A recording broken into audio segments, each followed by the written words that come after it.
Hello everyone, welcome in history period, my dear students. Today in this video we can continue our point. Let's see. Here is this point, essence of his teaching. Essence of his teaching means for that, if you remember in our last video we had discussed about Vardhaman Mahavir ji. Okay, so from that point here is one point, that name is essence of his teaching. Essence of his teaching. Now let's see. Among the teaching of Mahavir, Anekantavada is considered to be a very important in the quest for truth. It means pluralism or multiple viewpoints. In our quest for truth, if we focus on only one or two aspect or viewpoints and draw conclusion, the whole truth is not known. Therefore, it is necessary to pay attention to all aspect of an issue. If people follow this, they develop tolerance towards the opinions of other people in society and give up the attitude of stubborn adherence to their own opinions. Vardhaman Mahavir taught the people that the greatness of man does not depend on his varna, but on his excellent conduct. In the Vedic tradition, the doors of knowledge had slowly been closed to women, but Vardhaman Mahavir gave the right of sannyas, the right to renounce the world, to women too. His teaching were love all living things, have mercy and compassion, and live and let live. जैसे इस point में बताया गया है कि वर्धमान महावीर जी ने क्या कहा है, हमारा जीवन कैसा है, हमारा जीवन कैसा बिताना है, एज वेल एज उन्होंने ये बताया है कि कोई भी इंसान का चरित्र, कैरेक्टर, वो उसके वर्ण पे नहीं होता है. ऐसा नहीं है कि जो ऊंचे जाति का है तो उसका कैरेक्टर अच्छा ही होगा, उसका चरित्र अच्छा ही होगा, ऐसा नहीं होता है. तो यहाँ पे उन्होंने यही बताया है कि इसे हमें दूर करना होगा, या फिर इस गलतफहमी को हमें दूर निकालना होगा. नाउ सेकंड, उन्होंने वुमेन को भी इसका अथॉरिटी दिया था, because if you remember that when we just learn about that Vedic civilisation, so at that times वहाँ पे औरतों को उतनी अथॉरिटी नहीं थी, उनको उतना पूजनीय नहीं माना जाता था. But after that Vedic civilisation, that totally era change, या फिर what can we say that it was revolutionary, या फिर वो स्टार्टिंग हो गई थी उसकी. Right now our next point is Buddhism. Okay, let me tell you one thing again, that first point are Jainism and now Buddhism. Let's see. Buddhism spread in India and in many countries outside India. Gautam Buddha was the founder of Buddhism. Buddhism जो है, ये जो religion है, ये religion India में तो है ही, as well as India के आउटसाइड में दूसरे कंट्री में भी बहुत है. और इनके जो फाउंडर थे, वो फाउंडर थे गौतम बुद्धा. ठीक है. Then Gautam Buddha, second point, 563 BCE to 483 BCE. Gautam Buddha was born at Lumbini in Nepal. Okay, his father name was Shuddhodhan and mother's name Maya Devi. His birth name was Siddharth. Okay, देखिए अभी यहाँ पे पता है कि गौतम बुद्धा का जन्म कहाँ हुआ था, लुम्बिनी में. लुम्बिनी कहाँ है, where it is located in Nepal. Okay, and his father name was Siddhartha, sorry, Shuddhodhan, and his mother name was Maya Devi. And when Gautam Buddha born, so at that times his name was Siddharth, है ना. Then he had attained knowledge of human life in its entirety. That is why he came to be known as the Buddha. Okay, उन्होंने उनके जीवन में इंसान का जीवन कैसा है, दुख क्या है, सुख क्या है, ईर्ष्या क्या है, ये सब बातें उन्होंने वहाँ पे सीखी थी, और उन्हीं के साथ साथ उनका नाम हुआ Buddha. He wanted to know why there is, you can see here, He wanted to know why there is sorrow and suffering in human life. He left his home and all comforts in pursuit of the answer to this question. वो जानना चाहते कि इंसान के जीवन में दुख क्या है, दुख क्यों है, ये बातें वो जानना चाहते थे.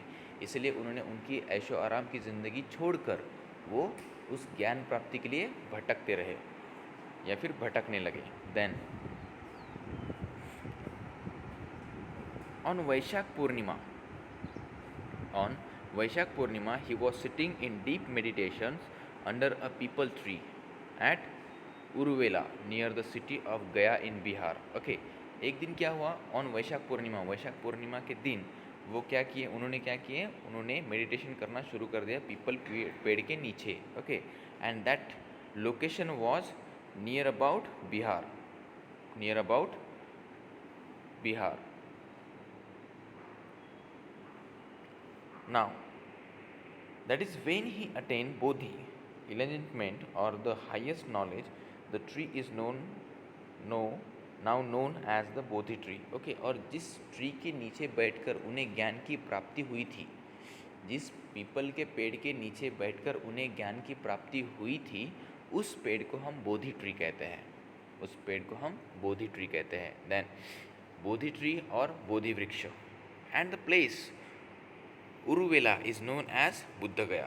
ओके, देखो जहाँ पे वो बैठे थे, है ना, जहाँ पर वो बैठे थे वो बिहार का प्लेस है. That location is a Bihar, but exactly where is that tree is Uruvela. वो उरुवेला में है ना. और उरुवेला में जिसे हम किस नाम से जानते हैं, बुद्ध गया, है ना, बुद्ध गया. Now he delivered his first sermon at Sarnath near Varanasi. और उन्होंने उनका पहला जो स्पीच था या फिर सेरेमन, उनकी जो ज्ञान जो उनको मिला था वो ज्ञान उन्होंने कहाँ दिया, सेरेमन वाराणसी में दिया. His teaching in the first sermon are term dhamma. उन्होंने सबसे पहले धम्म के बारे में बताया.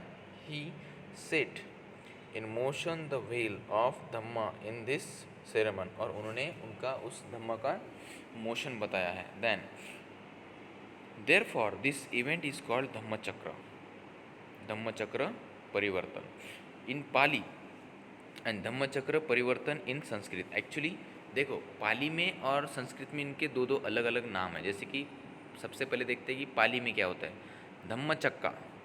धम्मचक्का पवतन, ये पाली में बोला गया है, धम्मचक्का पवतन इन पाली. एंड धर्मचक्र परिवर्तन वो संस्कृत में बोला गया है. Later he travel on foot for nearly 45 years. Okay, उनके एज के 45 ईयर्स तक वो पैदल ही चलते रहे और उनका जो कुछ भी ज्ञान था वो स्प्रेड करते रहे among the people. They spread their knowledge. Now, to preach Dhamma, he preached in the people's language, Pali. Okay, अब वो उनका जो कुछ भी ज्ञान था, नॉलेज था, वो पाली में देते रहे. In Buddhism, the concept of taking refuge in Buddha, Dhamma and Sangha is important. It is known as Trisharan. The sense of the Dhamma he expounded is as follow.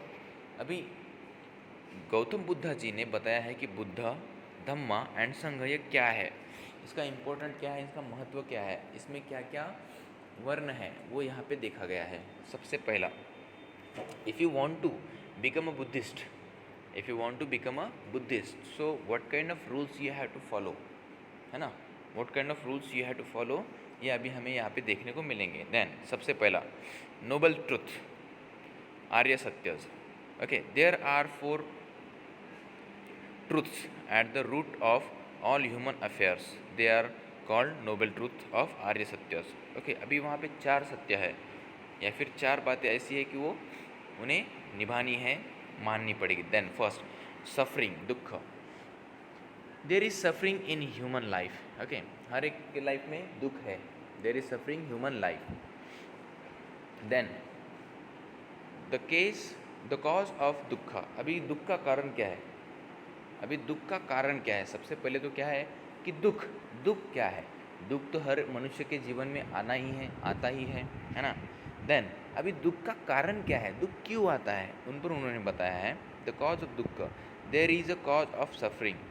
दुख जनरली यहाँ पर एक बहुत शॉर्ट पॉइंट बताया है, but दुख हमारे life में आता क्यों है? अगर हम किसी से डिज़ायर रखते हैं, है ना, डिज़ायर रखते हैं, if we just depend on someone, so that times if that person will not accept or if that person will not complete our wish, so that times we can suffer in sadness, है ना। now next number, third number, दुख निवारण। It is possible to end suffering, है ना। अभी दुख निवारण कैसे होगा? It is possible to end suffering, बस ऐसे उसको सफ़र करना है और वो दुख अपने आप एक दिन ख़त्म हो जाएगा। Then pratipad. Pratipad means the way, this way leads to the end of suffering, this is the way of good conduct, it is known as the Ashtangic or Eightfold Path. Now, next number, Panchashil. Panchashil, Gautam Buddha asked people to follow 5 rules. The rules are called Panchashil. Panchashil में कुछ rules दिए गए हैं, near about 5 rules. There are 5 rules. वो कौन से हैं? Stay away from killing animals. Stay away from stealing. Stay away from unethical conduct. Stay away from telling lies. Stay away from intoxicant. Now, Buddha Sangha. Now let's see about Buddha Sangha. He created a Sangha of bhikshus to preach his religion. Followers who gave up their domestic life and entered the Sangha were called bhikshu. अभी उन्होंने उनके followers भी बढ़ाए। Followers बढ़ाए मतलब वो Instagram पे नहीं बढ़ाए, है ना। जो कुछ भी उनको ज्ञान की प्राप्ति हुई थी वो ज्ञान बांटते गए, और जिन्हें जिन्हें वो ज्ञान बहुत अच्छा लगा, उन्हें सचमुच लगा कि जीवन का यही सार है, तो उन्होंने क्या किया, उन्होंने भी उनकी तरह त्याग दिया, मतलब एक संन्यास लिया, है ना। उन्होंने भी उनकी लाइफ का, उनके जो कुछ भी ऐशो आराम थे उनको, उनका संन्यास ले लिया उनसे, या फिर त्याग कर लिया, और गौतम बुद्ध जी के साथ रहने लगे। और जैसे ही वो रहने लगे तो उनको भिक्षु कहा जाता है ना।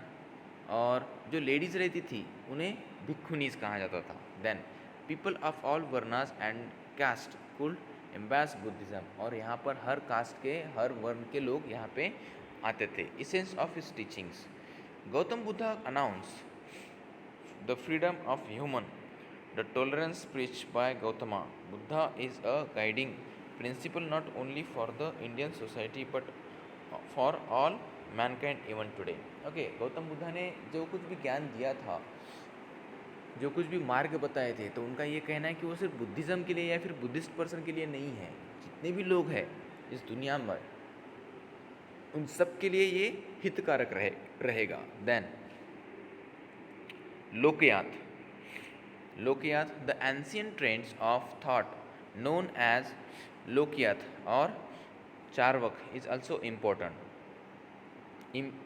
It emphasized independent thought and rejected the authority of the Vedas. Look at here, listen carefully, here is a very important point. It is emphasized independent thought and rejected the authority of the Vedas. Okay, अभी यहाँ पे क्या बनाया है? Charvaka. Okay, लोकयात या फिर चारवाक। इन्होंने क्या किया था? वेदास को रिजेक्ट कर दिया था, rejected the authority of the Vedas, और independent thought, you can express your independent thought. In the ancient period new religions, trends and thoughts went on emerging in India. Later on, religions like Judaism, Christianity, Islam and another took root in the Indian society. अभी सबसे पहले Jainism आया, फिर Buddhism आया, फिर बाद में Christians आए, इस्लाम्स आए, एज एक्सेट्रा। अभी एक एक करके रिलीजन्स बढ़ते गए। Then Judaism just see, people belonging to the Jewish religion may have arrived in Kochi in Kerala around the 1st to 3rd century of the Christian era. They believe that there is only one God. Judaism emphasizes justice, truth, peace, love, compassion, humility, charity, ethical speech, and self respect. Their prayer house is known as a synagogue. Synagogue. You can see here. In this house, they can say prayer. उनकी prayer यहाँ पे होती थी. Then उसके बाद Christian. Christian is a religion founded by Jesus Christ. It is spread all over the world. Saint Thomas, one of the 12 disciples of Christ, came to Kerala in the first century. Okay, first century में Saint Thomas आए थे and he was a disciple. Disciple मतलब शिष्य. ये उनके 12वें शिष्य थे. ठीक है, और वो कहाँ आए थे? केरला में. Now between India and Arab traders use to visit the ports on the coast on Kerala. अब अरब के लोग भी यहाँ पे आने लगे केरला में फॉर ट्रेडिंग के लिए, वर्क के लिए. Islam spread in Arabia in the 7th century. अभी इस्लाम का जो धर्म है, इस्लाम का धर्म 7वें सेंचुरी में वहाँ पे स्प्रेड हुआ. Islam arrived in India in the same century to the Arab traders. Okay, अभी इस्लाम इंडिया में कब आए? वो सेम सेंचुरी में आए जब अरबियन लोग ट्रेड के लिए इंडिया आने लगे, उसी वक्त, है ना. देन अभी सबसे पहली बात यह है कि इस्लाम या फिर जो कुछ वो रिलीजन्स है, इस्लाम रिलीजन्स है, इस्लाम रिलीजन्स का एंटर इंडिया में कैसे हुआ? फॉर और अकॉर्डिंग टू ट्रेड. वो व्यापार करने आने लग गए. कहाँ से? अरब से, है ना. अरब से वो व्यापार करने आने लग गए. The next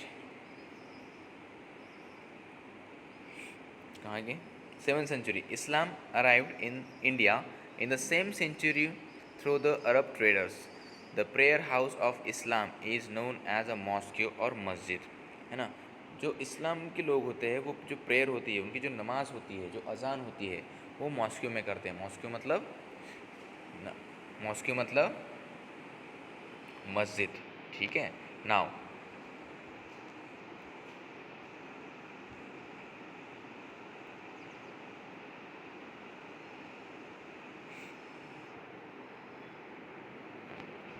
Christian done. Islam. Let's talk about Islam. Islam का पॉइंट, सॉरी अबाउट इट. इस्लाम का पॉइंट यहाँ से. I'll just read from here. Okay.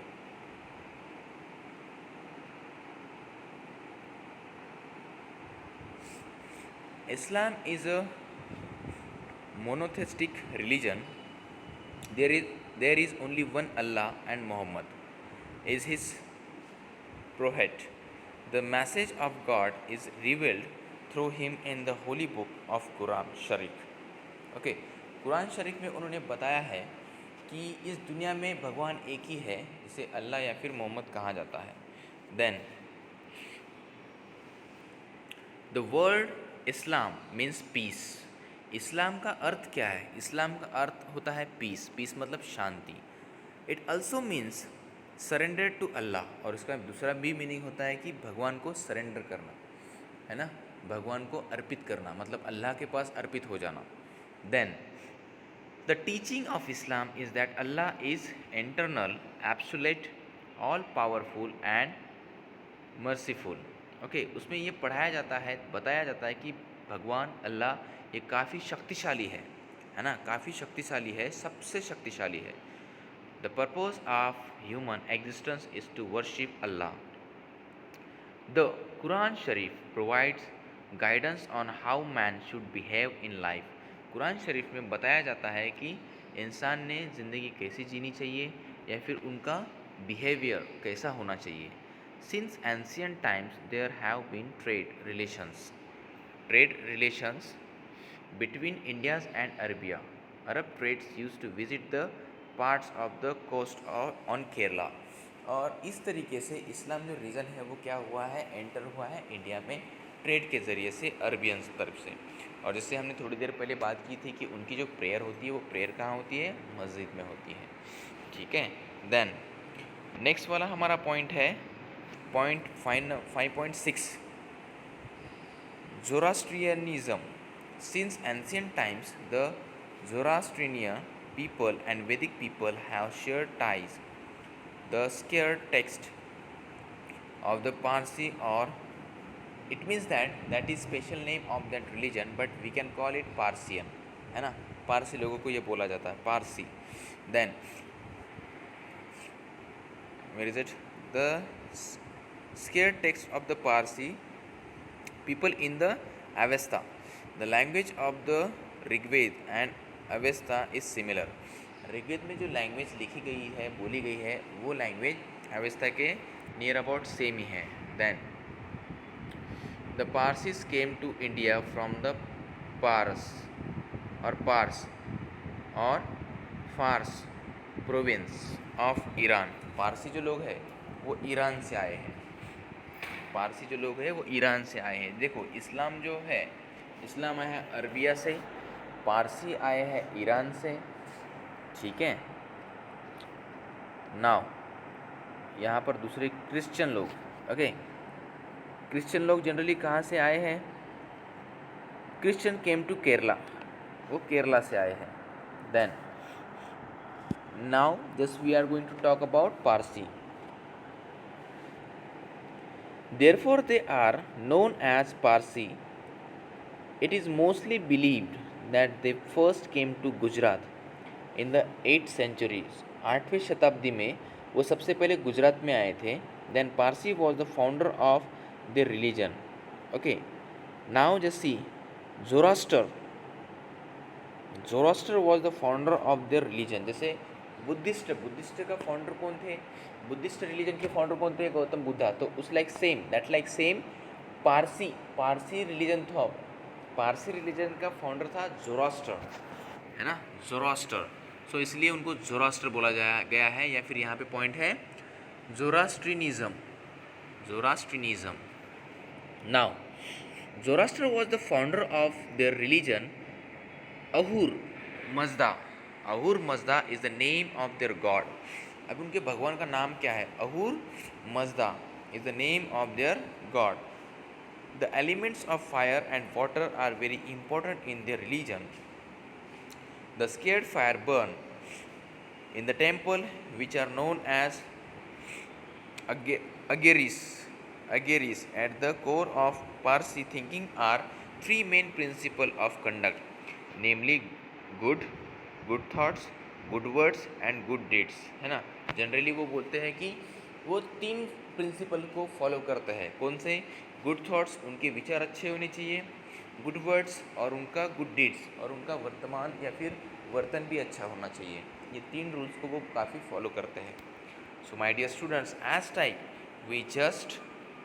we just saw or we have seen our 5th number lesson, religions trends in ancient India। उस वक्त ancient India में religions का कैसे प्रभाव पड़ा, उनके क्या क्या महत्वपूर्ण कार्य थे, ये अभी हमने यहाँ पे देखा था।